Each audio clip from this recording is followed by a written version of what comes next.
Hello guys, রেশু কিচেনে সবাইকে স্বাগতম। বন্ধুরা নতুন হয়ে থাকলে চ্যানেলটি সাবস্ক্রাইব করে দেবেন এবং পাশে থাকা বেল আইকনটি অবশ্যই ক্লিক করে দেবেন। তো বন্ধুরা, আজকে আমি ম্যাঙ্গো মিল্কশেক বানিয়ে দেখাবো। তো কিভাবে এই ঝটপট ম্যাঙ্গো মিল্কশেক বাড়িতে বানিয়ে নেবেন চলুন দেখা যাক। আপনাদের বাড়িতে যদি ম্যাঙ্গো এবং দুধ থাকে তাহলে এই রেসিপিটি অবশ্যই একবার তাড়াতাড়ি বানিয়ে নিন, খেতে খুবই ভালো লাগবে।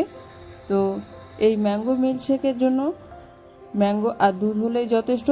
তো প্রথমে এভাবে আমগুলো ভালোভাবে ছিলে নিতে হবে। এখানে আমি দুটো আম নিয়েছি, আপনারা আপনাদের পরিমাণ মতো নিয়ে নেবেন। তো এভাবে আমি আমগুলো একটা চামচ দিয়ে ছিলে নেব, নেওয়ার পরে জুসারে দিয়ে দেবো। আপনারা যদি চিনি খেতে পছন্দ করেন তাহলে এখানে সামান্য চিনি অ্যাড করতে পারেন, আমি চিনিটা অ্যাড করলাম না। এবং সামান্য নুনও দিতে পারেন, কিন্তু আমি চিনি এবং নুন দুটোই দেব না। এরপরে দিয়ে দিলাম ঠান্ডা দুধ। দুধটা যেন মনে রাখবেন ঠান্ডা হয়। তারপরে আমি কাজু বাদাম দিয়ে ওটাকে জুসারে জুস করে নেব।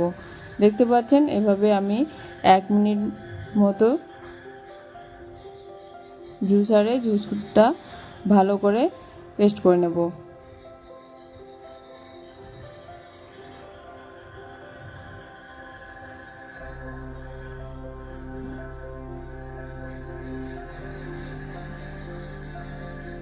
তো একদম আমাদের এই ম্যাঙ্গো মিল্কশেক রেডি হয়ে গেল। এরপরে আপনারা চাইলে এখানে আইস দিতে পারেন, আমি আইসটাও অ্যাড করলাম না কারণ দুধটা ঠান্ডা ছিল সেজন্য। এবার উপর থেকে আমরা এরকম একটু কাঠবাদাম দিয়ে আর কাজু বাদাম দিয়ে সার্ভ করব। এভাবে সুন্দর করে একটু সাজিয়ে নেব। দেখতে পাচ্ছেন এটি খেতে খুবই ভালো লাগে। অবশ্যই একবার বাড়িতে এভাবে ট্রাই করবেন, আশা করি আপনাদের খুব ভালো লাগবে খেতে।